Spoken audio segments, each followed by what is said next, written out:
Hello, everyone. Hello, all you beautiful women out there. I hope you are good. Welcome to the first of the 2026 Comrades Marathon Women's Webinars. I hope you are all well. If you are there and you can hear me, please, perhaps just say hello in the chat. Let me know where you're from. Let me know if you are doing your first Comrade. So if you're a novice, if you are doing your green or your double green, or you're going back for your back-to-back, it'd be really, really cool. Please just pop into the chat. Let us know where you're from. We always enjoy doing these women's webinars because we sometimes can be a little bit more specific to women. And if I can just say, while I'm doing all of this, Comrades are really putting in a lot of effort to grow their women's field, which is really, really awesome. I think currently the field is 22% women. So we really, of course, want to bring that up. The likes of New York Marathon. I know London Marathon last year was first time was 50-50 male and female. So that's amazing. So hopefully we can get more towards that for Comrades as well. All right. So there are one or two people popping in. I see Carol. Hello, Carol. Yeah, it's always nice to have you here. You're going for your 8th. Lisa is from Zim, and she's a novice. Excellent. And Erin is also saying that it's also her first. So Magdalene is from Hearties, also her first. Oh, cool. So we have a lot of novices here, Nikki. So looking forward to that. I know Nikki is also doing a novice roadshow tomorrow in Durban. And of course, we've got the women's boot camp in Durban on Saturday. But let us get cracking for today. And so I'll just do a brief introduction of myself and Nikki. If you don't know me, my name is Shona Hendricks. I'm the head of the female athlete program at Coach Perry. I've also created the Running Through Menopause training framework at Coach Perry. Done a few triathlons, so a couple of half Ironman triathlons, a few marathons, a few ultra marathons as well. And also was the former head of sports science at the University of Pretoria. I have a postgraduate degree in sports science, an MBA, and a CSCS certificate as well. My co-host with me today is Nikki de Villiers.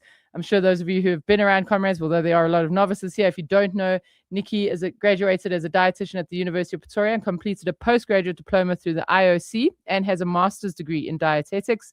Nikki has been working in the field of dietetics for around 20 years and has been concentrating on sports nutrition for the last 14 years. She consults with various PSL teams, professional rugby teams, and of course the Comrades Marathon Association and individual athletes at all levels as well. So, Nikki, welcome. Nice to have you on board. Thank you so much. Nice to have you, Nikki. Welcome. And how are you doing? Thanks, Shona. All good this side. And thanks for having me. Really appreciate it. Always good to have you, Nikki. Thank you so much. So we're going to pop Nikki off the screen for now. Nikki's going to do some obviously presentations on nutrition. So that's what we're going to discuss tonight. Nikki's going to talk about fueling, nutrition, what's important. I'm going to be talking about where we are sort of now, although I'm not going to focus a lot on that because there are some novice road shows and there is another webinar next week where the information will be specific for males and females. So today I really want to focus on stuff that's specific for females as well. So guys, let me just say this before I get started. I see there's a couple of you checking in here, which is awesome. Astrid is saying, also Comrades novice from Joburg. Natalie, hi Natalie, I know you well. Natalie's going for her 6th Comrade and her 2nd up. Awesome to have all of you guys here. Ladies, we will take some questions. So pop some questions into the chat. When I'm not presenting, I'll definitely flag some of those. And then Nikki and I will stick around for a bit of a Q&A afterwards. All right. But let's jump into what we are looking at doing this year in the 2026 up run, right? And so you guys know, obviously, that we're doing the up. And so what I thought I would do is just go through a little bit of the important parts of the run for you and what you really need to be aware of, right? So really for the first 36 kilometers, you are climbing, okay? And that is just really, really important. And the reason I'm saying that is because I want to tap into, this comes into how we need to pace our run, okay? So for the first sort of 600 meters, then you start climbing onto the ramp to get onto the highway. And then that's about at the 5 kilometer mark going up Tollgate Bridge, all right? At around the 7K mark, that's where you hit your first climb, your first real climb, okay? That's 45th cutting. It's not one of the big 5, but it's one of the unnamed climbs, okay? And that's it's about 1.7 kilometers long. From there, you'll start climbing and you'll hit your first of the big 5, which is Cowie's Hill, okay? It's around 7. I think it depends sort of on the race, but we're sort of looking somewhere between 15 and 17. It's a little bit more gradual, okay? And so it's not super long. But then we're going to get to Fields Hill. Okay, now this is the real one. It's really a little bit more gradual. Sorry, it's not. That's Cowie's. Fields Hill is from about 23 k's, and it's about 3 kilometers on its own. It never really feels like it flattens out. Okay, and from there, after that, you're then going to get to Botha's Hill. All right, I say Botha's Hill because it's Durban and I live in Pretoria. I would say Botha's Hill, obviously in Pretoria. But if you look at that, the first 37 kilometers of this route is climbing. And so the key thing for this race, and this goes out to the novices, and especially even if you're an up-running novice, so if you're going for your back-to-back, is that if you break yourself, if you go too hard in these first 37 or 38 kilometers, you are really going to struggle in the second half. And the key thing here is that you are going to feel good. You're going to have gone through your taper. You're going to have all that adaptation. And so you really want to be able to hold back in those first 30 odd kilometers, because by the time you get to 50 or 60 and you haven't done that, you are really, really going to hurt. Okay, so that is the key thing to take from looking at this route. But if we go through a little bit of the rest of this route, by about 39 kilometers, you start getting into quite an exciting part of the route. You go through Kersney or past Kersney College. There's lots of hills, lots of support, and a lot of the climbing just doesn't get as challenging from here. Of course, though, then we're going to come up to Inchanga. Okay, and Inchanga, whether you're doing the up or the down, it's going to be tough. It's between 3 to 6 kilometers, and you really are going to want to run that. Okay, the key thing here as well, though, is when you get to around 50 k's, you're going to be struggling. It's going to be you're going to have done most of the climbs, but you come past a special needs school, and gosh, and I can never remember the name of the special needs school, and I promise I will learn it. But it is just it's just amazing, because you're struggling and you're doing this route and you're climbing and you're hating your life and your decisions, and you run past the special needs school and you see all these kids, perhaps in their wheelchairs or with their and they're standing on the side and they're just supporting you and it just gives you this privilege of going, I'm so privileged to run. So just make sure that you're really, really soaking up the energy there and taking it all in and leaning on all of that. And so from this 50k mark, it really starts feeling like downhill, okay, but it's not. And then you'll get to the highest point, which is Umlas Road, okay. And after Umlas Road, you'll obviously get to Polly Short, okay. So the key point there is where it looks like it's flattening out, it's not really. It's really undulating. There's still a couple of drags and so on. And for those of you who are novices, before you get to Polly Short, you'll see in the little circle there's another little hump, and that's called Little Polly's. All right. And the key thing there is that so many people have made the mistake of going, okay, I've done Polly's. That's awesome. I'm good to go. Right. And it's almost like a fake Polly's. All right. It's Little Polly's, and it's less than a kilometer. So if you are climbing for less than a kilometer and you go, I'm done with Polly's, you know that it's not. All right. And that Polly Short still has to come. So just keep this in the back of your mind. Excuse me, just keep this in the back of your mind. So when you get to Polly Shorts, you know, okay, cool, I've got this. I'm going to walk Polly Shorts.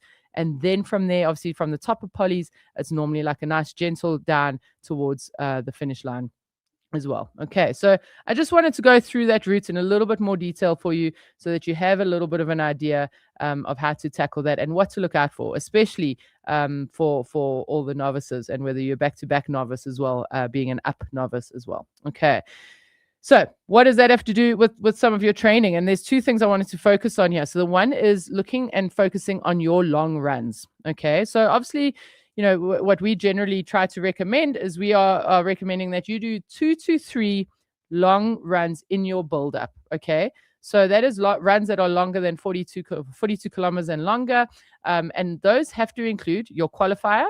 All right, so that counts as one of your long runs, because I get so many people who say to me, oh well, I did 3 long runs, and then I'm like, and your qualifier? Oh yeah, and my qualifier and my traditional Comrades long run. Okay, so I'm saying only 2 to 3 long runs. So one of those will be your qualifier, one of them will be your traditional Comrades long run, and one would perhaps be Oceans or something. Okay, really, really important here is the pace at which you run these long runs. All right, so of course your qualifier would be counted as something different, because we want to get that qualifier in the bag. But then let's say you're doing something like 2 Oceans, or if you've just done Umdi Dam or something like that, and then you're coming up to your traditional Comrades long run. That needs to be done at your Comrades race pace. Okay, now that is important. And the reason being is I've just stressed that you need to be running the first 38 kilometers really, really slow and controlled. And if you've never run at your comrades race pace, you are going to gun it up those hills just because the adrenaline and the excitement and all of that. And so we are trying to teach you to run at your comrades race pace. Okay. So for some people, that may be in and around 8 minutes per kilometer. For your 11:15 runners, perhaps you're looking at more like 7:30 per kilometer. And so your long runs need to be done at that pace. All right. And so many people often say to me, well, Shona, I really struggle to run at that pace. And I've seen people say this to Lindsay as well. And then Lindsay will always take out the Comrades app, and pick up last year's times and show you that you were able to run at that slow pace. Okay. So just practice that. It's a great opportunity for you to practice all of your nutrition.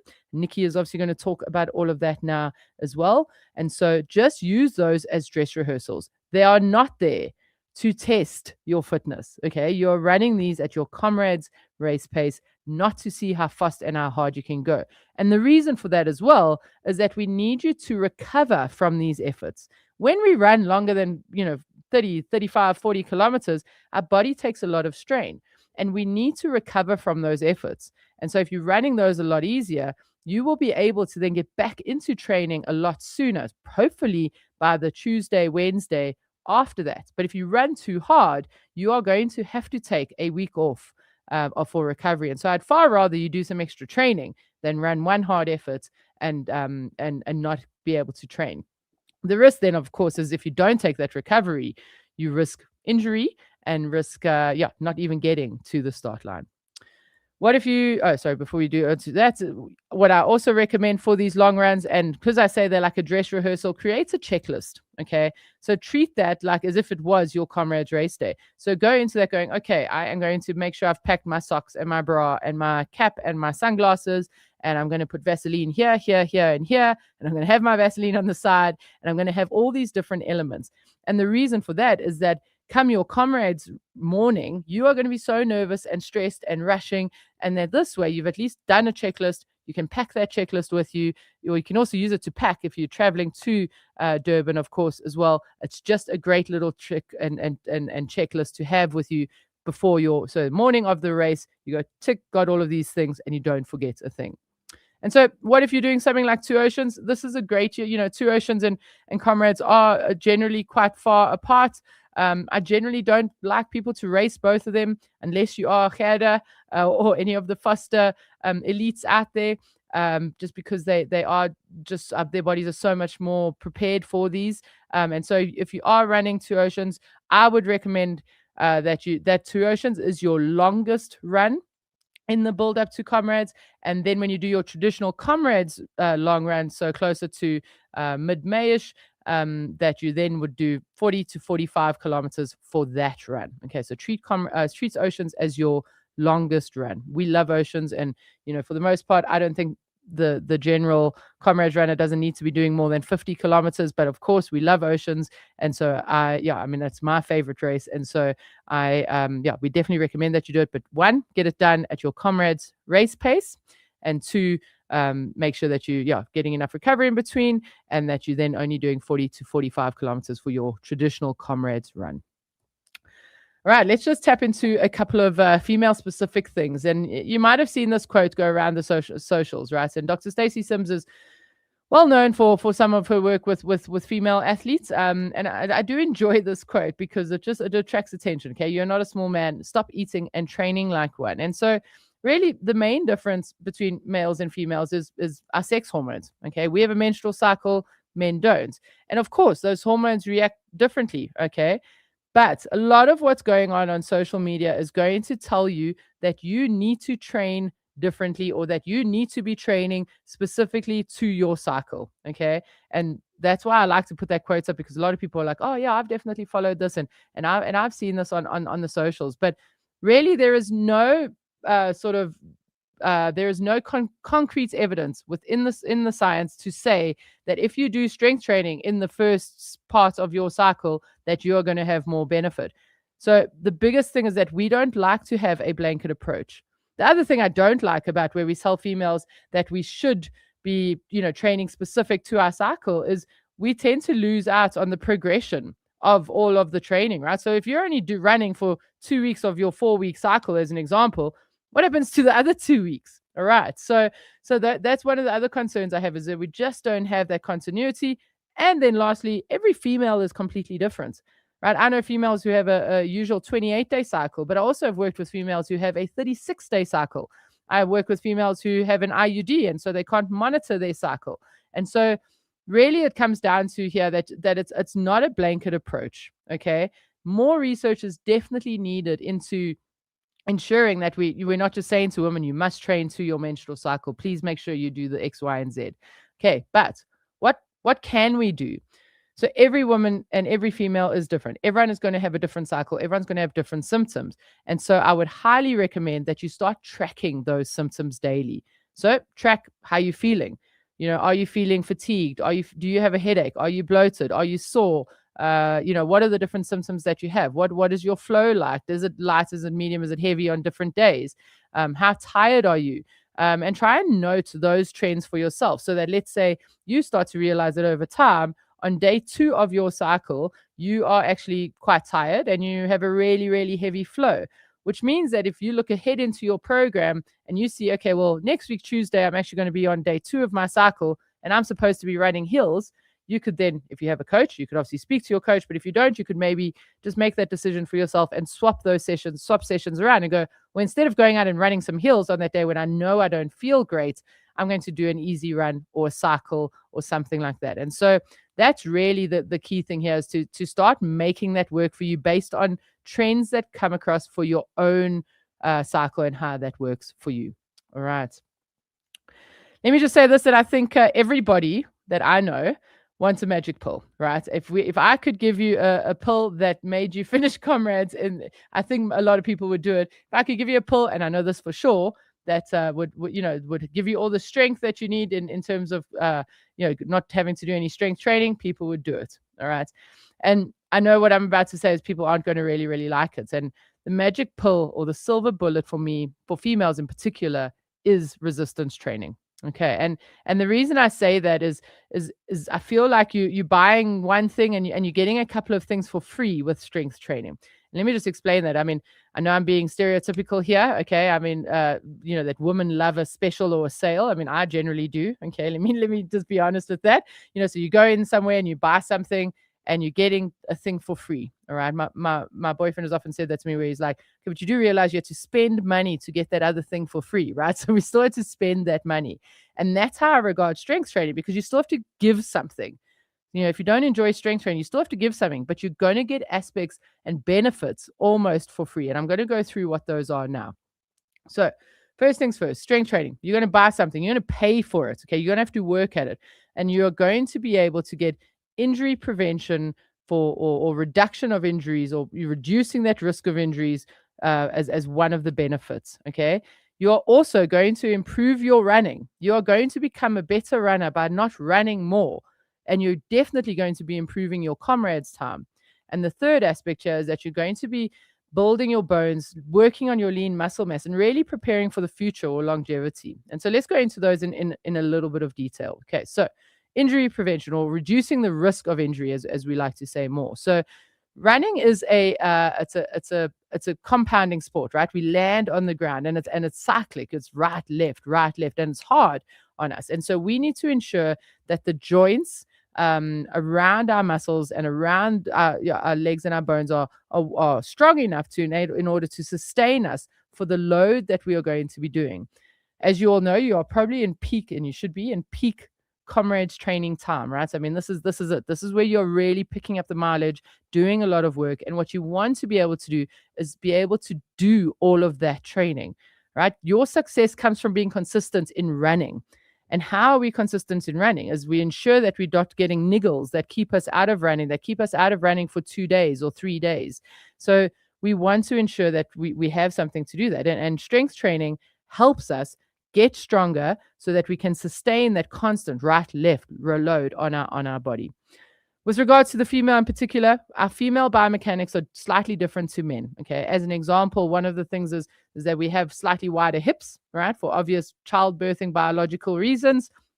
And with those wider hips, what often happens is if we are weaker in the glutes, so at the back in the external rotators, our hips sometimes internally rotate, which then causes our knees to conk in a little bit. And if we're just constantly running in that misalignment, that can also cause some niggles or pains or injuries.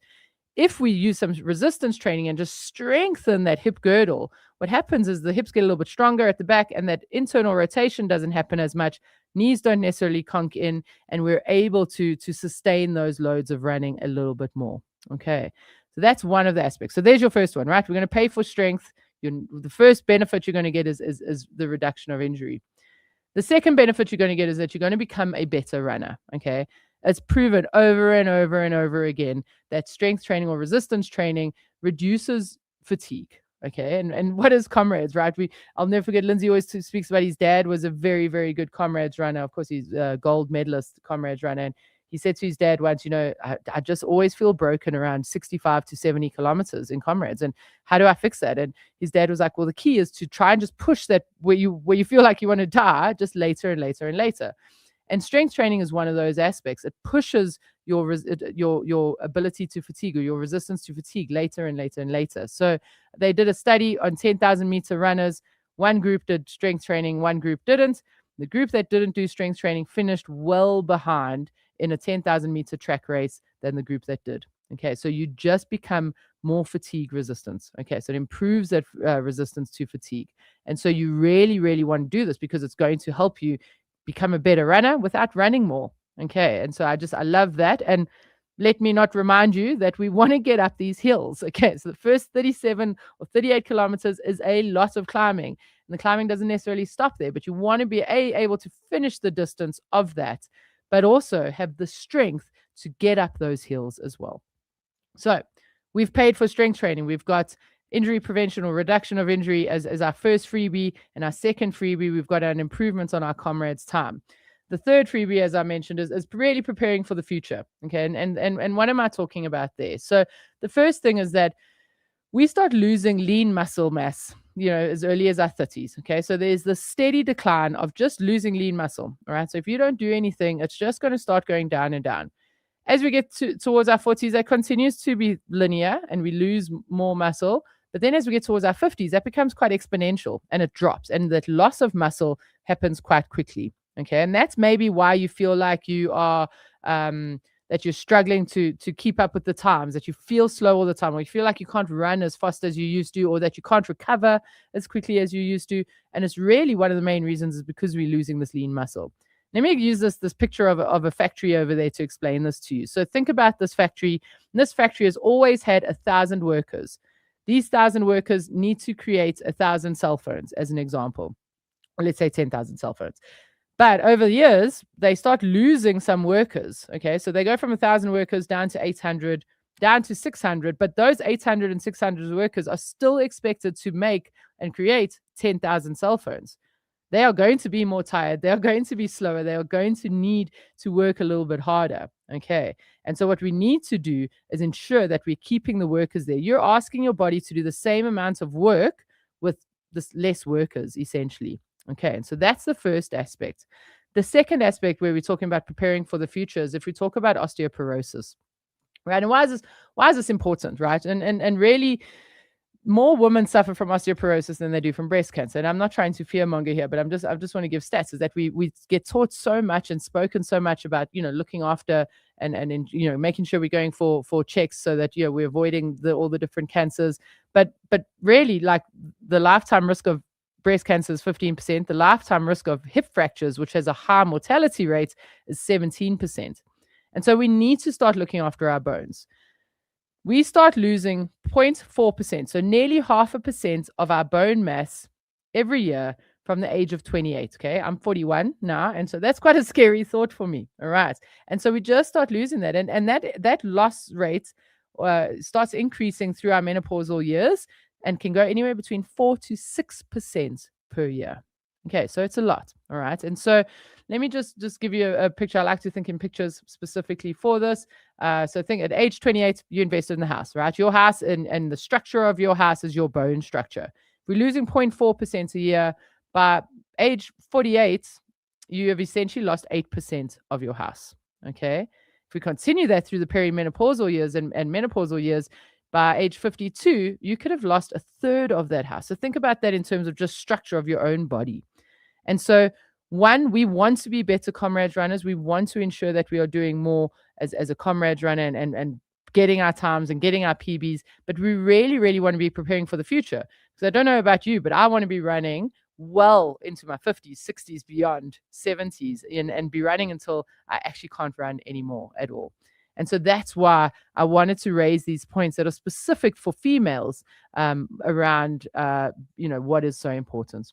Okay, so let's come back to this. So we have to pay for something. We have to pay, and when we go into a sale, so we're paying for something. We're buying injury prevention or reduction of injuries. We're getting an improved comrades performance and becoming better runners. And the third thing that we're getting is that we're improving our bone health and our muscle mass for free, if I can put it like that. And so strength training for me is a non-negotiable for the female runner. All right. Of course, some of this can be complemented with nutrition. And I know Nikki's not going to go into that with regards to bone health and so on. And she's going to talk a little bit more comrades specifically.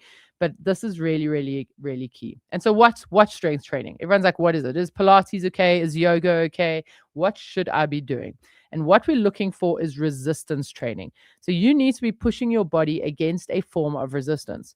Body weight strength work is that. When we start off, that is resistance training. You go and do a push-up now in your home, you will be pushing your body against a form of resistance. Of course, as you get stronger, we need to start adding in other forms. So perhaps some bands or some weights. And so the bones respond to a load. So running does help that. Running does help making the bones stronger, but it's only linear, right? The bones respond to a multi-directional force. And so what we want to do is resistance training instead of just, forward and backwards. It's just and not linear. So that is important. Of course, resistance training then from a muscle mass perspective is going to build muscle mass. And yes, that is complemented with nutrition and protein and so on. But we need to have that resistance in order to build muscle over time, in order to become stronger, to run up those hills and to push that, improve that resistance to fatigue over time. And progression is important. I'm not telling you here, and of course, you'll see all the people on Instagram and social media telling you that you have to lift heavy. Yes, that is good. I am saying that you have to do resistance, but you don't have to lift heavy. Please, by all means, if you have never done strength training, don't go and start squatting 100 kgs or deadlifting 100 kgs. You are going to hurt yourself. All right. So make sure you start with where you're at. If it's body weight, start there, then start adding in some bands, then start adding in some other forms of resistance a little bit later on. All right. You guys are comrades runners. This is important. The literature says that if you want to change those habits and those important things for bone health and muscle mass, we're looking at 3 sessions a week. Okay. 3 resistance training sessions a week to really reverse lean muscle mass loss. Okay. But as a comrade runner, I'm also a bit of a realist. We can't always fit these things in. I believe that 2 is ideal. Okay. And at Coach Perry, we have a saying that 2 is better than 1 and 1 is better than none. All right. So that is what I want you guys to aim. We are in peak comrades training. And if you have not started to do strength training, now is your time. Let's start now. Okay. If we get towards the end of April, sort of mid-May, then that is not the time to start. You can still make massive gains within your strength training now. But if you've never done it, start with 1 session a week and start with 20 to 30 minutes. Don't start with the ideal of 45. Okay. And I have people say that as well. Like, just Shona, I hate it. I really can't deal with doing strength work. And I'm like, okay, well, let's take small bites of that. All right. So don't aim for 2 sessions a week, 45 minutes. Aim for what I like to call strength snacks. Okay. So do 10 minutes every day or do 10 minutes after your easy runs and then build that up to 20 minutes and then continue from there. Okay. Again, 2 is better than 1 and 1 is better than none. And I promise you, ladies, if you're doing some form of resistance training, it is absolutely going to help your comrades. Last year, I ran 2 oceans and my volume and mileage buildup wasn't ideal. I did a lot of strength work through that. And I'm not going to lie to you when I say that I coasted up Constantia Neck. I actually had someone recognize me and went, you're Shona from Coach Perry. You clearly do your own strength training, and which was a great compliment, just to have that, to know that you can have that assistance up the hills. And it really, really does help. And the difference is that if you haven't done it, you never really feel the benefit. Like if you've done it and you take it away, you realize how important it is. Okay. When to stop strength training though. So let's say you have been doing it consistency. Let's say you have been doing it consistently, right? When you have big running weeks. So when you are doing oceans, when you're doing your long runs, when you have big mileage weeks, you can definitely reduce the load of strength training. So if you're doing 2 strength sessions in that week, do 1. If you're only doing 1, then don't do a strength session that week, or just do some mobility in that week. Okay. So really, really make sure that in big weeks, when you've got big running weeks, you reduce the strength load. When you have recovery weeks, like running recovery weeks, when you're reducing the load of running, then it's also important to reduce the load of strength in that week. So don't just keep doing 2 strength sessions all the way through, right? So if you see on your plan that we've reduced the load of running, you're not doing a 3-hour run, now you're doing 1.5, then I also recommend that instead of doing 45 minutes of strength, you do 20 minutes of strength. And then very important, it is key to stop strength training at least 10 days before Comrades. I'm happy with 10 to 14 days before Comrades, and that last strength session is a lighter strength session as well. Okay. Another thing to consider is please consider your technique. Okay, that you can download or go into ChatGPT and it's going to tell you all sorts of things that you can do, but the technique is important. It's about how you do these different sessions. Okay, it's not always about the what, it's about the how. Yes, of course, we want you to do exercises that are key for lower limb, looking after those ankles, looking after those shins, looking after the glutes, looking after the hips. And those are small muscle groups very often that we're focusing on. But those exercises are about how you do them as opposed to just loading more and more and more and more. And very often we're getting questions, and I'm hoping that maybe someone asks it, how do we combine high rocks and Comrades training at the moment? So I won't answer that now. Hopefully that question comes up. But there are ways that we can manage that. But your technique is really, really key. And the second point there, which I've mentioned as well, is progressions for where you are currently. Okay, so if you haven't done strength training, start with body weight. If you have done that, let's just progress it. But now that you're in your peak Comrades and running phase, I would try and maintain more of your strength than just progressing all the time. Okay, because really the focus here is not just to overload as well. All right, ladies. So that is me. So speaking a little bit more about the specific female concerns for the female runner. I am going to bring Nikki on in just a little bit. I don't think there were 1 or 2 questions that had come through a little bit about your running and how to set pace and so on. I will answer those in the Q&A. So if you do have any other questions with regards to anything that's Comrades related, running related, strengths related, please keep those coming. But let me bring on Nikki now, and then let me just swap out the presentation as well. And then, Nikki's going to take us through nutrition, which is, ladies, I just can't emphasize this enough. So take out a pen and paper, take notes down. Look, this YouTube is going to stay up on the YouTube channel that you're on. So come back to that tomorrow, review it again. It is just so key. And in all honesty, some of the biggest mistakes that I see female runners make ties in with nutrition. And so, Nikki, thank you for your time. I'm gonna hand over to you. Thanks, Nikki. Thanks so much. Thanks, Shona. Loads of information tonight, right? Okay, we're going to go through a few things. So this is just a menu for what we're going to do tonight. So we're going to talk a little bit about energy balance and then how to get to the energy through nutrients, the timing thereof, when to eat what. We're going to look a little bit on hydration, and then race day basically should be a duplicate of what we're training now. Again, we're going to talk about what is ideal, but also understanding that this is a process, right? And you still got enough time to build up to that. All right, in terms of energy balance, the reason why I've got this slide in, or this topic in, is most of the females that I see in practice is usually the message when they go out of my office is, please eat more. And I want to explain to you in terms of the energy balance. So energy balance is basically, the caloric intake. So what the amount of kilojoules or kilocalories, depending on where you are, what we eat, and then the expenditure. So I think we all know that if we eat too much, then we'll gain weight. If we eat too little, then we lose weight. Although a lot of people will tell me they eat very little and not lose weight. And there's a reason for that. I want to quickly get to the caloric output. And if you see those wedges, it's made out of, first of all, what we call the basal metabolic rate. So the basal metabolic rate is your amount of energy that you spend if you do nothing. You stay in bed the whole day and you just, breathe. So this is basically the cost of physiology. So the heart, the kidney, the lung, the liver, the pancreas, everybody's got a little bit of a cut in terms of how much energy they need to survive. On top of that, we usually put then energy for thermic effect of food. All right, so that's every time we eat, the body use energy for digestion and absorption. It's not very high. We can't eat ourselves into a negative energy balance, but it is something that we need to consider. And then the last one would be the physical activity. And there we usually we've got two parts. It's one that we call non-exercise activity. So that is your lifestyle, right? Some people are coaching, some people sit behind a desk, some people, is much more active throughout the day, picking up kids, bringing back kids, and so forth. And then the other part is then the exercise energy expenditure.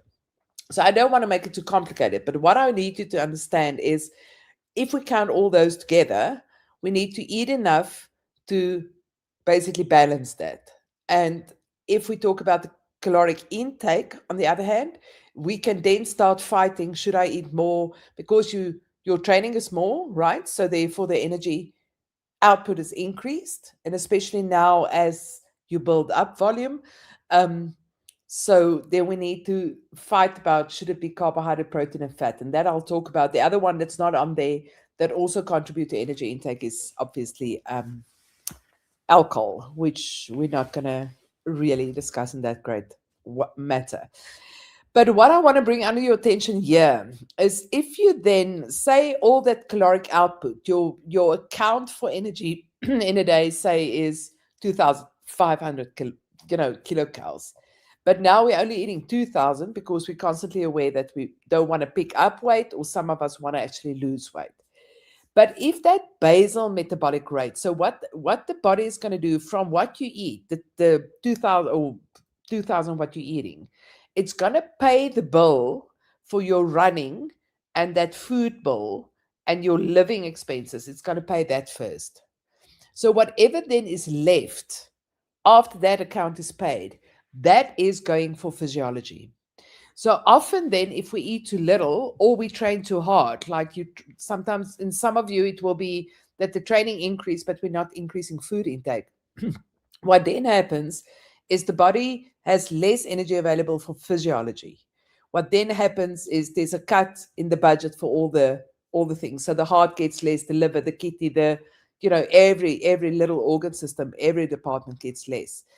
And that is what is brewing like under the water. It's like iceberg effect. And if we carry on too long with this, the body will then, you will present with especially two things which we see often first. The one is the immune system.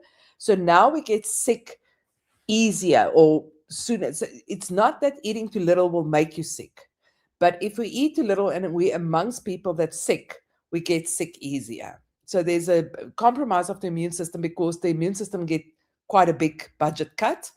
The other thing that we then see is the body stop or suppress the anabolic hormones. So anabolic hormones would be things like growth hormone, insulin, testosterone, estrogen.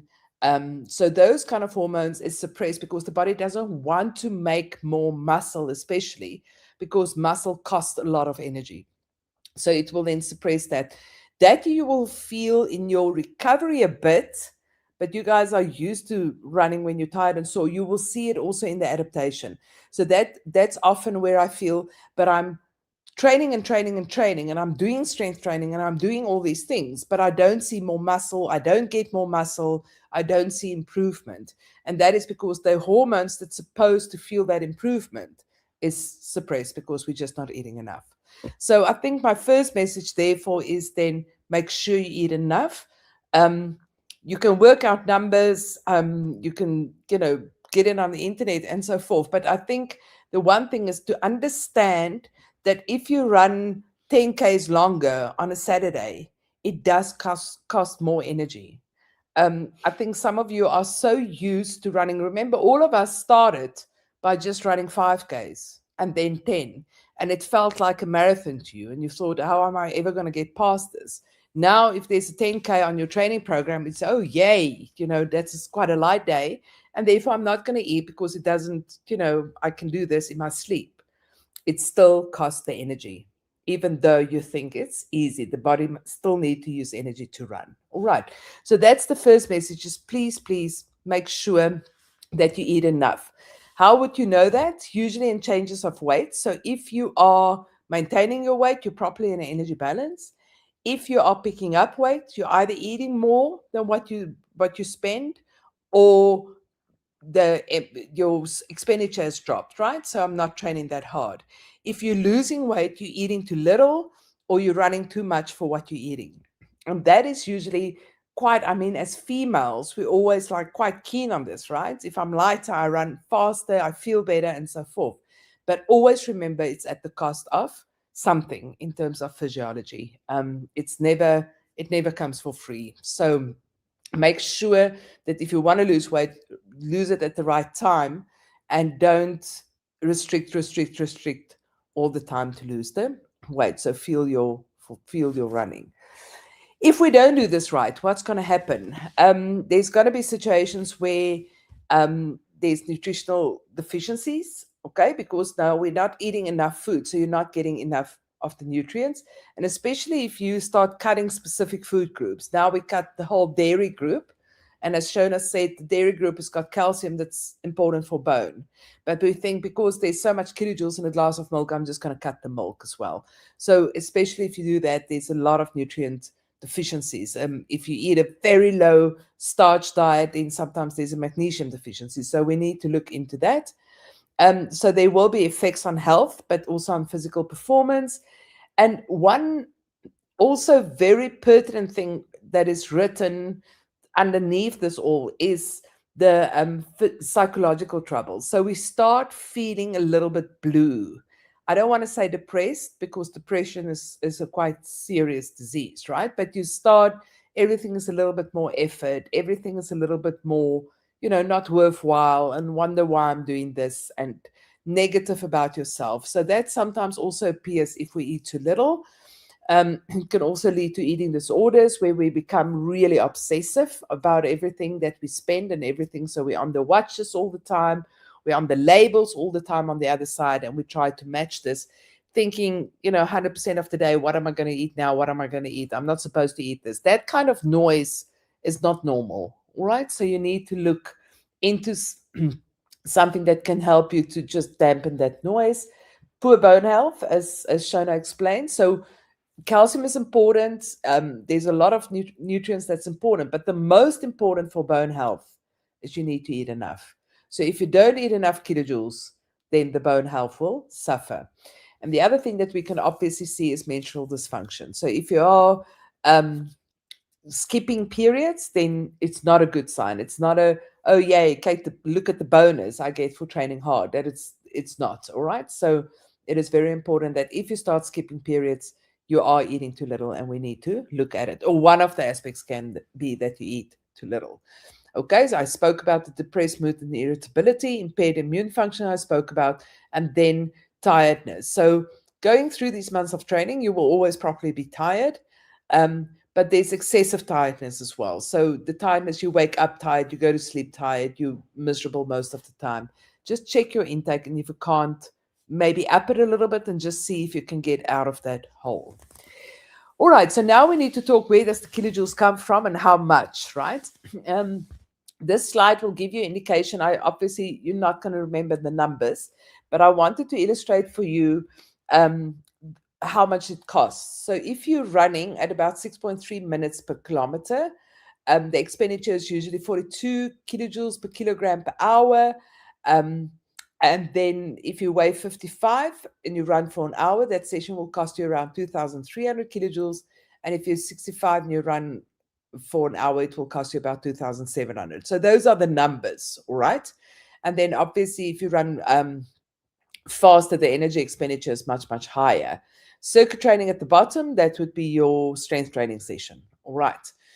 Now, if you look at those numbers, obviously all your waste is not there, but you can have a little bit of an estimate.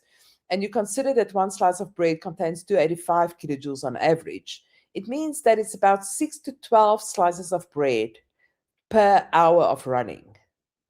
Now, before you all eat, go on the road with sandwiches, this is not what I mean. I just want you to say, wow, in a sense of it costs quite a bit. And I think we underestimate that cost often. And that's where a lot of our trouble comes in. All right. So that's in terms of how much it costs to run. If you then go into where does this energy come from, it's from food, right? There's no other way in which you can make energy. You can't charge yourself in a socket into the wall. So you need to eat it. So the food that gives us energy is the macronutrients. So it's carbohydrate, protein, fats, and then alcohol as well. But we're going to talk about the food, obviously, that's to the benefit for the running. So our fight is going to be carbohydrate, protein, or fat. So carbohydrate, if you need to think about it in terms of what food is, all your starches, contains carbohydrate quite a bit. Fruit, quite a nice source of carbohydrate. Milk contains a bit. Yogurt contains a bit. There's a little bit in the veggies, guys, but not that much. So often a lot of people will tell me I eat butternut for carbohydrate, or I eat, guys, those things are not that high in carbs. And then the other source is obviously sweets and chocolates and things that's got sugar in it. If you talk about protein, so protein is all the animal proteins, so the fish, the chicken, the meat, eggs, milk, yogurt, and then also those of you that's vegetarian or vegan, it will be the legumes that we eat. It will also be some things like tofu, nuts, seeds, nut butters. So that's where we get quite a bit of the proteins. And the fat would be anything from avo to a mayonnaise to a salad dressing to butter, those kind of things. All right. So you will see these groups overlap. So some of these foods will give you a bit of both. You will see legumes like beans, for instance, will give you protein, but you get carbohydrate for free. If you look at fats and you eat an egg, you get quite a nice lot of protein, but you get some fat for free. So that's the overlapping of the food groups. That's sometimes what people would often ask, but is it a protein or is it a carb? It's a combined food, right? So we need to treat it that way. All right, so that would be where the energy is then going to come from. If we then look at the timing of the food, we will get into what these meals should look like. But this slide is for those of you that run in the mornings. Okay, so you will see the green circle. The green, whoa, gray circles, right? Is basically the timing of your meal. So ideally, the day would look like this. So you will wake up in the morning, you'll have something before training. That before training, I'll get to in more detail, but that's a carbohydrate predominant thing. So that can be something like a rusk with the coffee. That can be a banana before you go. It can be a purity apple fruit sachet. It can be a toast. It can be a glass of fruit juice. All right. So any carbohydrate containing thing is basically just to lift the blood sugar so that you can go onto the run. The during training intake is dependent on how long you're going to run for, and also a little bit on how much fuel do you have on board. So carbohydrate is stored in a glycogen store, all right, and those glycogen stores is quite small. So therefore, if your run is greater, if it's a high intensity run, I would fuel anything greater than an hour. If it's a low, slow recovery run, hour and a half after that we need to fuel, and that would be any sugary thing. The example I have there is energy, but it can be thirsty, it can be any kind of carbohydrate drink, sugar water. Okay, then straight after training, that would be the time for your breakfast. The idea would be to eat this meal as quickly as possible and comfortable, and that meal should have a carbohydrate protein connection. So the example I have there is eggs on toast. All right, it can also be a quick milky drink like a Steri Stumpy. You get through the shower, you get to work, and then you eat your breakfast. So you will see the after training meal, and then it's followed up with a snack. So there's two meals there. So you can first have the snack straight after training and then follow up with a bigger breakfast, or you can have your breakfast and then follow up with a snack. It depends on your drop off time with kids and those kind of things. All right. Then the snack recipe is always a carbohydrate plus protein. So this can be, remember, carb is fruit as well. So it can be like an apple with peanut butter, or fruit with biltong, or toast with cheese, or crackers with cheese, or toast with peanut butter. So something like that. Or then often a milky drink, like my favorite would be something like a cappuccino. It's quite an easy snack to get through for me. Then the lunch, again, the carb protein mix, but here I want you to add a little bit of veggies. So the time periods in between this is usually about 3 hours, 2 to 3 hours, all right? So lunch would be, say, a sandwich with cheese, but then I add tomato, or I eat a wrap with chicken with some veggies on it, or leftover um, stuff of last night with either salad with that. Those of you that's only snacking or in a very tight work in terms of time, you can put a like a deconstructed lunch, right? A few provitas, a few blocks of cheese, few cherry tomatoes, and you can um, work, through that lunch hour. Late afternoon, then a snack again. The example that I have there is the steri stumpy. Your supper then the same as lunch with the veggies, right? So chicken, rice, and veggies. And those of you that's still awake late night, so this late night snack is at least 2 hours after supper. Sometimes we just carry on eating, right? We cook supper and we just carry on eating until bed. But the example that I have there is toast with peanut butter and banana for those of you that's up quite late. For the afternoon runners, it changes a little bit. So you will wake up with a breakfast, you'll have a snack, the same principles. You'll have your lunch, same sandwich, and then you've got this snack before your run. The example that I have here is cereal and milk, just because it's sometimes easy for me. But that can be a cereal bar, it can be toast with peanut butter, it can be a banana. But we need to work on these because we need to practice it before we're going to go into Comrades. Same thing about during training intake in terms of the carbohydrate drink. And then your difficult time is this after the run and then supper. So sometimes you get home and you have to cook still supper. So it makes sense then to have after the run snack. Again, steri stumpy, cappuccino, a little bit of yogurt, something small of fruit plus, but it will be good if you have a carb protein mix and then supper. Or if you're lucky that supper is already made, then you will get back from the run, immediately eat supper, and then the after run snack can come later. There's also a late night snack for you guys because usually in the afternoon runners, the late night is quite problematic in terms of cravings and hunger. So if we try and deny ourselves that snack, we sometimes end up doing irresponsible stuff, right? Eating Milo from a tin or eating, the kids' school box treats or whatever. So that will be the timing. So it's basically, don't look at the amount of meals, but we basically want to eat something within an hour after waking up. This can be a snack or a meal, and then every 3 hours throughout your day. So if you wake up, if you've got a luxury of an off day and you wake up a little bit later, you still start with breakfast. Every 3 hours you eat. So it can be that you eat, as I said, snack, breakfast, lunch, supper, and then two snacks, or between lunch and dinner, there's two snacks because dinner is a bit late. So that doesn't matter how you're going to distribute it. It's just that you get to that really regular smaller meals throughout the day. If you then look at race day, and this is quite important in terms of, I'm going to discuss with you the targets. So where we're going to with this, where I want you to be on the day of Comrades, and then basically just what the examples thereof.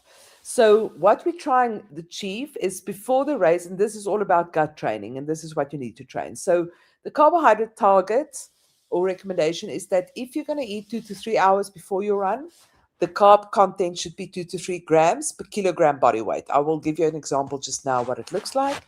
If it's 1 to 2 hours before your race, then it's 1 to 2 grams per kilo. So it means that if I weigh 70, I need to get to 70 grams of carbs, preferably.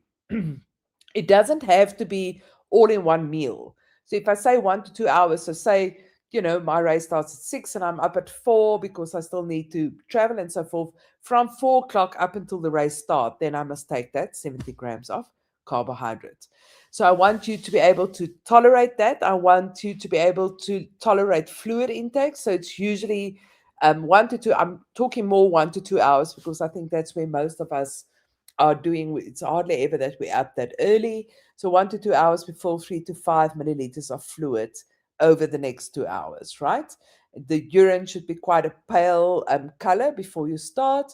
We try that meal to be low in fiber, low in fat. Low in fiber only if you're used to fiber, you can eat fiber. All right. It's just I don't want you to, if you've never eaten before, now start eating wheat bix and whole wheat stuff before you start, because that's is going to sit in the gut and can cause gut discomfort. So I'm scared you're going to eat Weet-Bix, you're going to have a stomach issue, and then you're going to say, okay, no, but I can't eat before. Start with something that's low in fiber.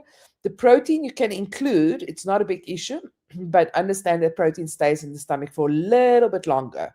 So the idea with this meal should be more carb, less protein. So rather 2 slices of toast with 1 egg than what you do 2 eggs and 1 slice of toast type of thing. So I want us to be able to do this with no stomach distress, no bloating, and no urgency. And the only way we're going to be able to do that if you start the gut training. So what this would look like in a 65 kg runner, the 2 to 3 hours, the example is there, but I want us to look to the 1 to 2 hours before. That would then be, if I weigh 65, it would be 65 to 130 grams of carbs that I have in that 1 to 2 hours before, and the fluid is 200 to 325 mils. What that would look on a plate of food, it's 2 slices of bread. You will see that I pertinently said they're white bread just because it's easier to get down 2 slices of white bread than what it is whole wheat. Whole wheat is still, healthier, but it's not that practical for before a run. On that bread, you put a banana, there's a tablespoon of honey, and then you can make up the rest of the carbohydrate through fruit juice. This is 250 mils, gives you 25 grams of carbohydrate. So if you're going to cut a slice of white bread and only have 1 slice of toast, then that fruit juice will then increase to about 300 mils. All right. So if you're somebody that's not eating at all at the moment before your run, please start eating. You need to get the gut used to that food because it's going to be different on Comrades. It's the same as I often speak to people, they don't eat before training, but they eat before races. Okay, then there's bound to be gastric intestinal distress, but there's also bound to be that you're just not used to it. So you're giving up training quality by not eating. And then all of a sudden on race day, now we want to eat and supply the fuel. So those of you that's not eating, start eating, even if it's small. 2 dates, a handful of raisins, half a glass of fruit juice, have the rusk with the coffee if you're a coffee drinker before. So half a banana, so any of those kind of carbohydrate things. I usually, sometimes these good morning breakfast biscuits, those are also quite a nice, easy one to get in. And then start small and then increase slowly. So every week or 2 weeks, you eat a bit more. So if I started on half a slice of toast, then in 2 weeks, I do a full slice of toast. Then I do all, you do a half a slice of toast, but now you add the honey and then a half a banana and so forth. So add every 2 to 3 weeks. You don't have to do it with every one of your runs, but at least twice a week. So on the long run, the longer stuff over the weekend or whenever you run your longer stuff, and then at least another one of your runs so that your gut can get used to that. During the race then, here you need to decide if you're competing or completing. All right. So it depends on how long you're going to stay out there for, and it depends on the intensity. So the higher the intensity that you run at, the higher the carbohydrate usage. Very low intensity usually use more fat as a fuel source. So fat as a fuel source for us is pretty easy because we've got, all of us usually, it doesn't matter how thin you are, there is fat to fuel the run, but you don't have the gear. So fatigue during a run is usually we run out of carbohydrate because we don't have big storage or the blood sugar falls. All right, so what I want you to decide, so if you are competing, we want to get to at least 60 grams of carbs, but up to 90 grams. Excuse me. And then if you're just running to complete, you start with 30 to 60 grams per hour. The fluids is quite individual. I put there for 500 to 700 mils per hour, but that's very, very, person dependent, but also the weather dependent. And then the sodium intake usually is also individualized. But I want you to be able to get to this carbohydrate with no nausea, no sloshing of stuff in the stomach, no shutdown after 50 kilometers that I can't get anything in my stomach anymore, and to have a nice stable energy right throughout the day of the race. So if you get back to the 65 kg person, If we look at the 60 gram per hour, that will mean that you take a gel plus half a sports bar or those small far bars or jelly sweets plus then 250 to 300 ml of a sports drink. And then you're going to add water according to thirst. So it's quite a lot. If you're going to add another 20 grams, then you're going to have to add another gel. Again, where are we now? Where are we going? If you are not eating carbs at the moment, try to get to at least 15 grams an hour. Once you're happy with 15 and you're comfortable, you increase to 30. Once you're with 30, you go to 45. Once you're at 45, you go to 60. Once you're at 60, you can decide, okay, I'm going to take a leap of faith and try to get to a 90, see what it feels like. You can always drop it then on Comrades. Remember, Comrades is not that high in intensity. So it's, for me, more important if you need to drop it, but you can do it consistently. I'm quite happy. But understand the intensity is connected to the carbohydrate fuel. So carbohydrate is a jet fuel. So if you're going to run up, up the hills and you're going to do speed and those kind of things, just fuel them proper. Because if you're not going to fuel it proper, you're going to use muscle in that set. So the muscle is going to drop. All right. So again, start with little, slowly increase it. I don't mean slowly every day increase.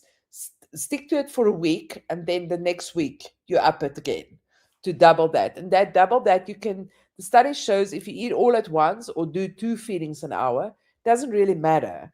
I just think it's sometimes more comfortable to do 2 feedings. So you eat something and then you drink your drink, then you move it a bit. So that would be on 30 minutes. And then if you add another one, you do 20 minutes so that you can get to the target of at least 60 grams per hour. Should it be gels, bars, drinks, chews? It doesn't matter, guys. Whatever you can get it can be Marmite sandwiches. It can be donuts. There's people that, do these rides on McDonald's burgers. So it's not a big issue. You just need to understand if you pick whatever you're going to use, understand how much carbohydrate is in that product.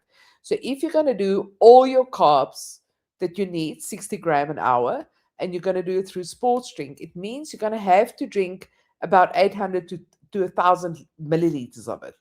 So there is a chance then that you're going to overhydrate. So that's why it makes sense to use solids and liquids.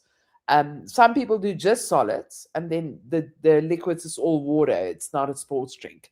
If you do bananas, 1 to 1.5 banana will give you 30 grams of carbs. So that means 2 bananas per hour if it's only going to be bananas. The gels, usually 1 to 1.5 gels, depending on how much carbohydrate is in the gel.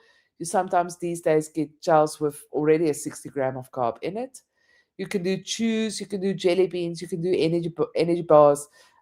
Doesn't really matter. You don't have to have a hell of a variety, but what you choose, you need to make sure it's practical. Are you going to carry 20 bananas with you on Comrades?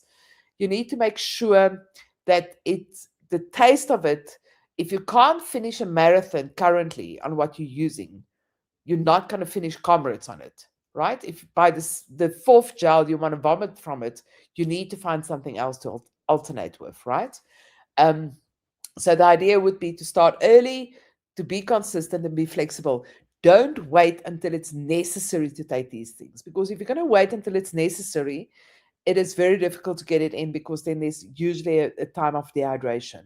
So if you can eat well in the front part of the Comrades, right?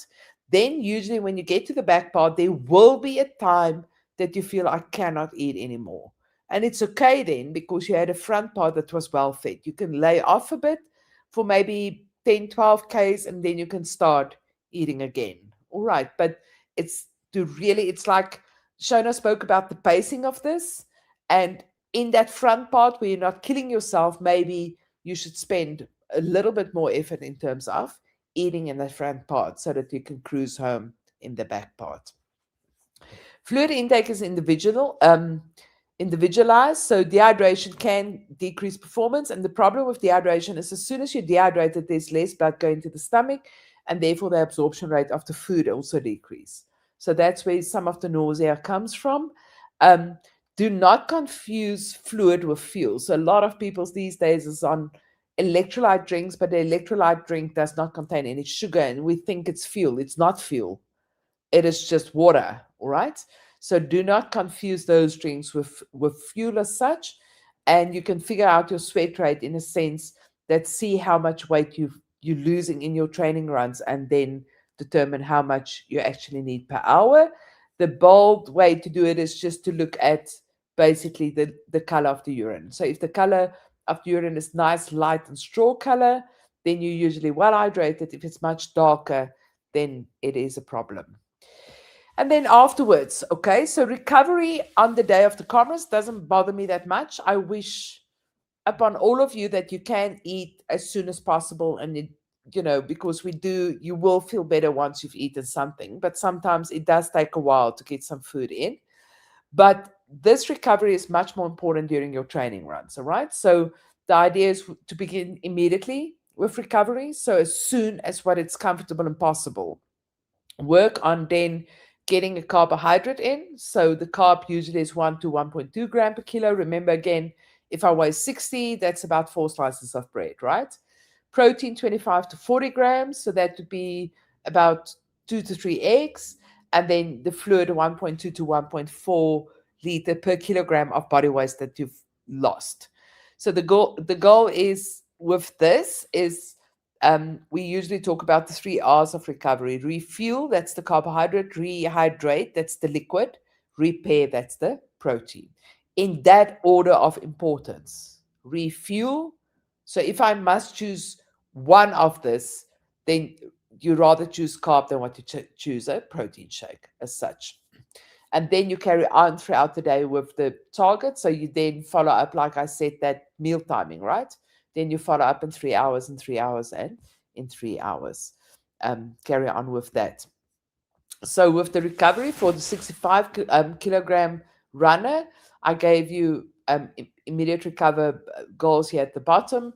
So if you drink chocolate milk, it's 2 times 350 mils. So it's a lot, right? A lot of the sometimes these milky drinks, they pack in a 200 ml. It's not even 350, it's a 200 ml, such a small container, which is really an insult for recovery, right?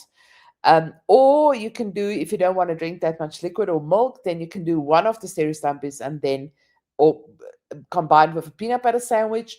Those of you that hate milky drinks, we're in Easter now, so you can do hot cross buns. So 2 of those hot cross buns, and then you can add protein to it either through cheese or otherwise you can drink a protein shake. But you can't just drink a protein shake. You're going to have to then add the carbohydrate. So 2 hot cross buns or 2 bananas plus the protein shake. So what do we need to do now? You need to practice, practice, and practice. The gut is trainable, like you are training for Comrades, the distances, your body, you're doing the strength training, everything to prepare your body. Now you need to prepare your gut as well. And the gut is totally trainable. So you need to practice race carbs during your long runs. As Shona said, you need to gradually increase the carb if you're not on 60 gram per hour yet. You need to simulate race intensity. So make sure that you practice this carb intake on the same intensity that you're going to run the Comrades with, because carb sits differently in different intensities. Train with fluid so that you know how to drink, fluid whilst you're busy without feeling that sloshy feeling in your stomach. Practice your breakfast timing. How long before the hand can I eat? How much can I eat? And you need to start this now. So 8 to 10 weeks actually prior to the race. So this is how long it takes to train the gut, is 8 to 10 weeks. So on race day, then exactly what I said now, what you're going to do in training, that you're going to do on race day. So nothing new. No new food, no Durban curries, no anything. You do what you normally do. No expo freebies, nothing. You do what you've done before and you try to stick to that as far as possible. All right, that is me. Shona will be back soon then, and then she will run for us the Q&A. Thanks so much, guys, for your attention.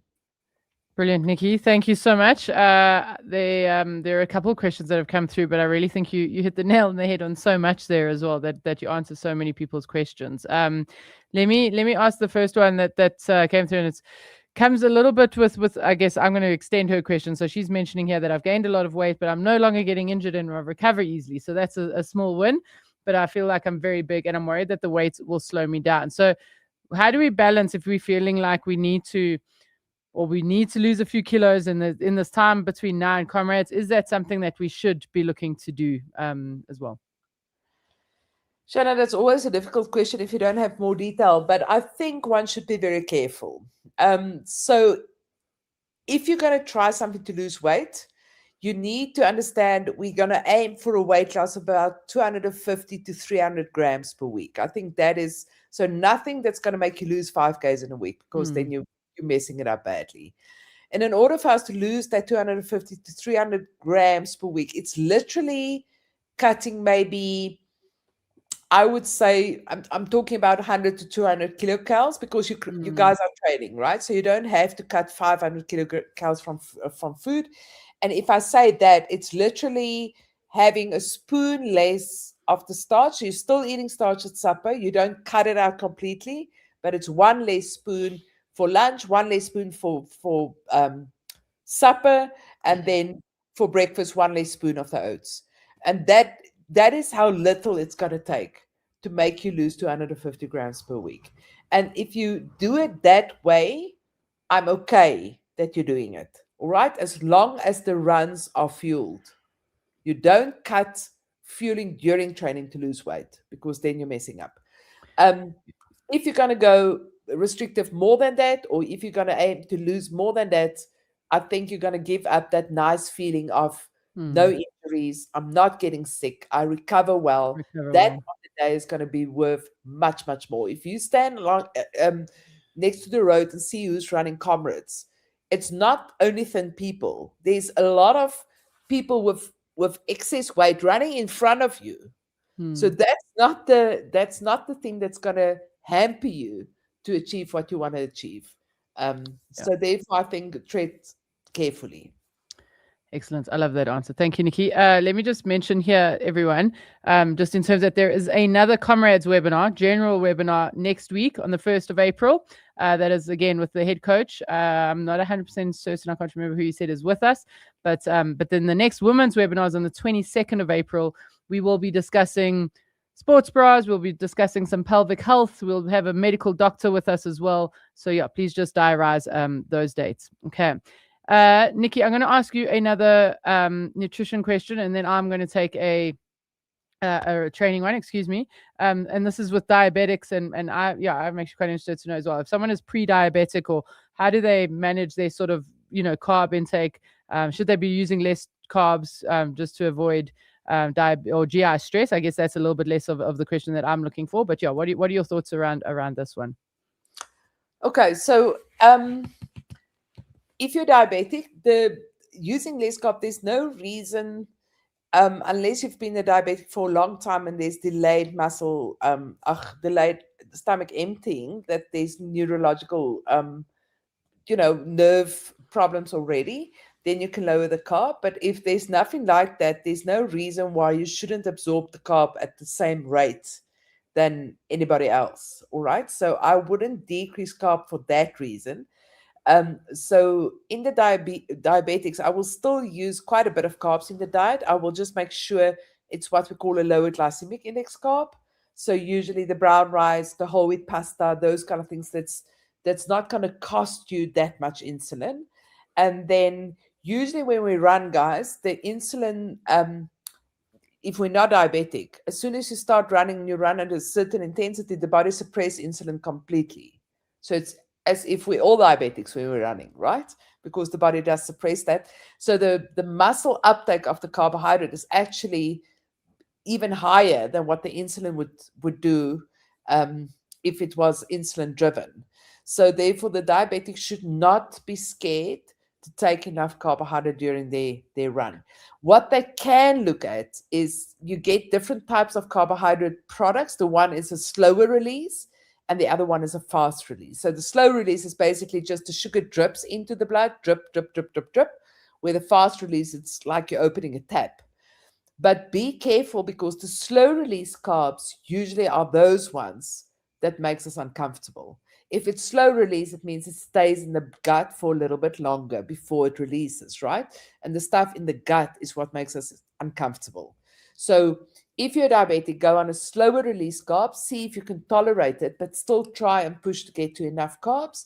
If that makes the stomach sore or if that causes discomfort, go to a quick release carb and just see, maybe you can use a quick release at a lower rate. So you're not going to go 60 grams per hour, but maybe 40 with a faster release.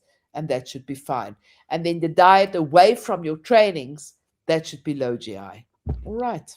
Okay, perfect. Thank you. This is a question for me. So with regards to pacing, Hanley's asked some great questions here. So she's going to come up often. She says, I missed the race pace versus long run training pace, and it's something I could never quite understand. Do we train faster or slower on our long runs and race pace? Apologies. Okay, so Hanley, no question. Silly. Firstly, so Comrades is a slightly different beast, right? So when we're training for marathons, we generally are doing our long and our easy runs much slower than, not much slower, but quite a little bit slower than we would for our race pace. Okay, but Comrades, as an example, if you are a finisher, you're probably looking to run the race at around 8 to 8:04 minutes per kilometer, but your training paces will be anywhere between like 7 to 7:40. So your general long run training runs are a little bit faster. So now again, I'm hesitant about what I say. This, I'm not saying that you must go and run your long runs at a faster pace. Okay, so please have a look at the Coach Perry plans on the website as to what your long run paces are. But that is the example that as the finisher, your average pace for the race will be around 8 minutes per K, but your long run paces are normally, let's say, 7:30, 7:40. Okay, what I'm suggesting here is that when you do your long runs, the runs that are longer than 42 kilometers, 2 to 3 of those in your training, those need to be done at your Comrades race pace. So at the pace that you're planning on running Comrades. All right. So Hanneli, I hope that made sense for you. And then I'm just going to follow that one up, Nikki, as it's just linked to a similar sort of thing with this person saying kids in sport. You're saying pacing. If my Comrades pace is 6:44 to complete Comrades, should I start at 6:44 till the finish? Would I start at a slower pace and then increase the pace after perhaps the climbing? So really, you want that 6:44 pace to be your average pace throughout Comrades. Okay, so from the start to the finish, that's your average pace. So what that means is there are going to be times when you're walking up in Changa, up Fields Hill. So you do want to be going off slightly slower in the beginning. And then, yes, you will average that over time.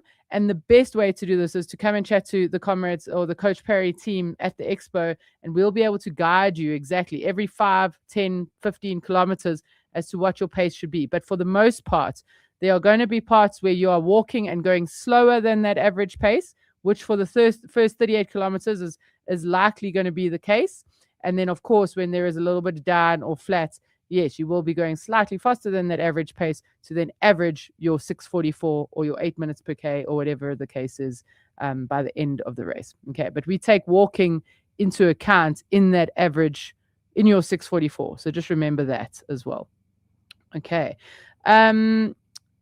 I had another question for you, Nikki, and it's linked to creatine, which is quite cool. So I guess this is also linked with the weight loss and there as well. So Hanley again saying, I struggled to lose weight since I've been taking creatine for about a year.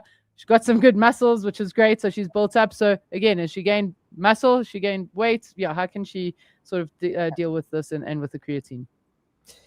Yeah, that's a good question, and I think it brings up an important point. Like if you gain muscle, you're going to gain weight. All right. Is that a negative? Never. It's hardly ever negative until you reach looking like a rugby player, right? Then it's negative because then you have to carry loads of muscle up a hill. But it's not likely to happen when you do that much endurance. So I would not stop the creatine. It really helps for recovery. And remember, the weight that you gain, if it's muscle or if you gain weight from creatine, it's water in a muscle. It's not fat. So when you guys approach your weight, I understand that, a kilo on a road does make a difference. I do understand that. But the difference that you would feel if you're going to lose a kilo of muscle, that's lighter, you're actually going to have a worse run. So we need to move somewhere from total body weight to muscle versus fat. Because in order for us to lose the fat and you go too low, you lose muscle and fat. So you've got the same body composition, just at a lower weight with lower muscle than with same weight, power to weight ratio, just at a lower weight.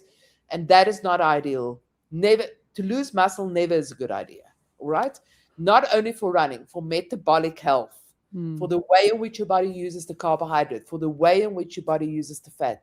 So therefore, I mean, if you want to, some people would leave the creatine about a week to 2 weeks out. So 2 weeks before Comrades, they will leave the creatine, and then you'll feel a weight drop, which is a water drop, not necessarily a weight drop. So you can do that if you want that last kilo or what to go. But remember also the creatine helps with the water in the muscle, so the hydration is better for the recovery as well. And creatine is also a buffer. So there's a lot of functions there. So I won't leave the creatine. I won't worry too much if it's muscle that I've gained. And again, referring back to my previous answer, right? Drop maybe 100 to 150 kilocalories, look to a weight loss of about 250 grams per week, rather than what you try and drop the creatine and drop the muscle. Yeah. Yeah, Nikki, I think as women, we've just been so conditioned to the scale, like that number on the scale. And so for me, I'd love to actually chat to Hannah-Lee and go, has your running improved? You've gained some muscle. Are you running better? So if that number on the scale is changing, what does it matter? If you're running better, you're recovering better, you're not injured. For me, that's and you don't want to fall into the trick, and Nikki will back me here. It's very easy to go into that where you start.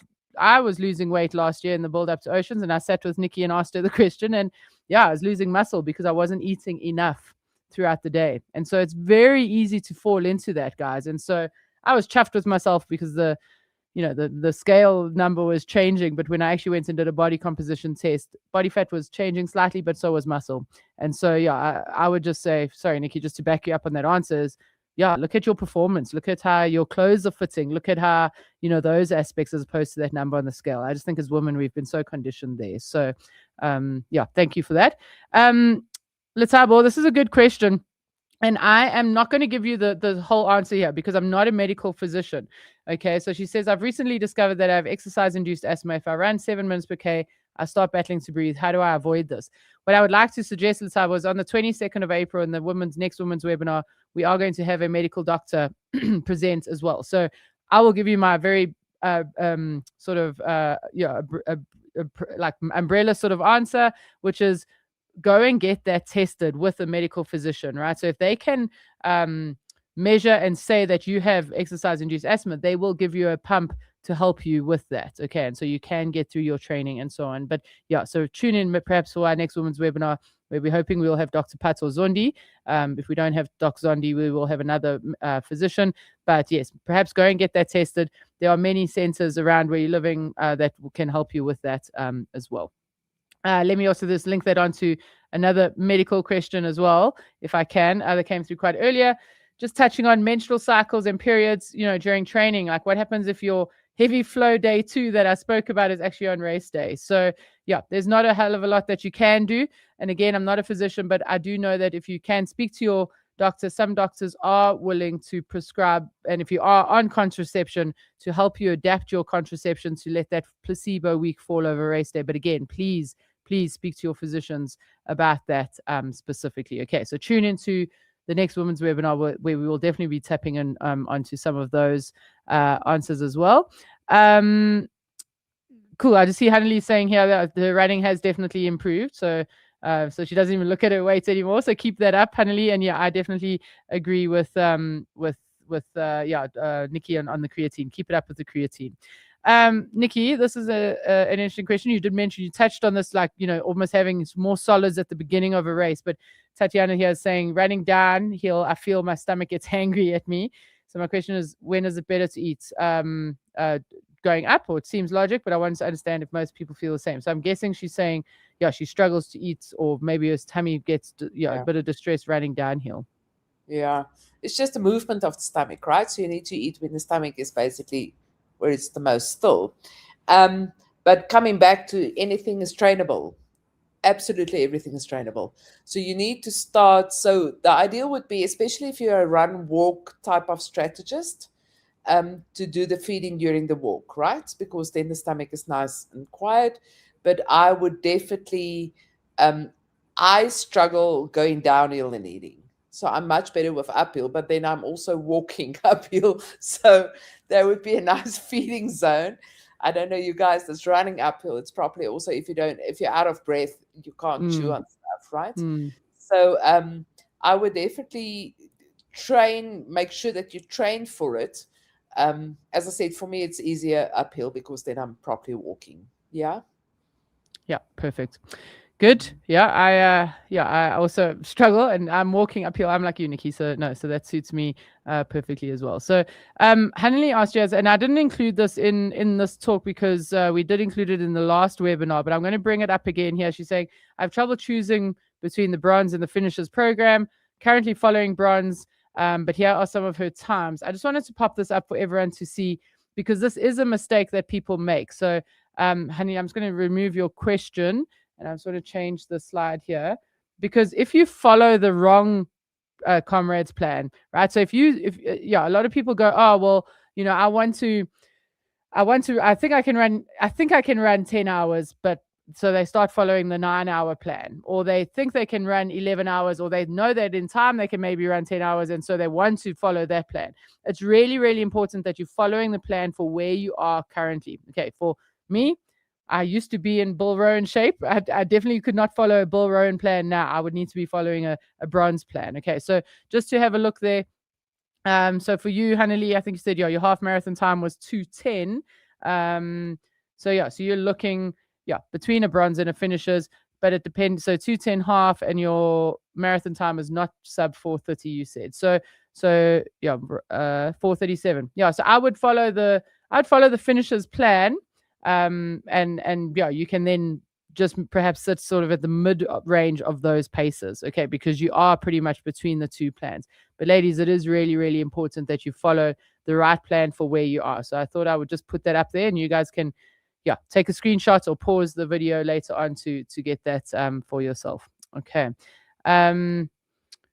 Good. Nikki, last question from me, and this is just something that is obviously quite topical with the socials. I mean, I believe that fed runners are strong. I believe that we should be feeding, and I like what you said there. How do you feel generally about fasted runs that aren't necessarily longer than an hour? Or a lot of people are saying they should be doing some fasted running, and there's a lot of people in the social medias at the moment that are like, females should never be doing fasted training. What are your views on that?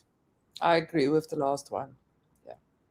Awesome. So which as females, our body just feels deficit that much faster. So there won't be benefit for you to run fasted. The recovery from that takes longer. You're losing actually more bone mass in runs like that. No, it's just don't. Excellent. I love that. And I agree. I mean, if we can train well and recover well, I think you said it at one of the boot camps, or I'm not sure if Dev and I were speaking about it on the Oceans podcast as well. But when you're doing these things, when your nutrition and you're doing it well, you're planning for future Shona and future Nikki as well. So if you keep doing that, if you keep depleting, you're just going to be putting yourself in a worse and a worse state. So so absolutely love that. So Nikki, thank you for your time. Really, really appreciate it. Ladies who have joined us, thank you so much. Thank you for some of the awesome questions.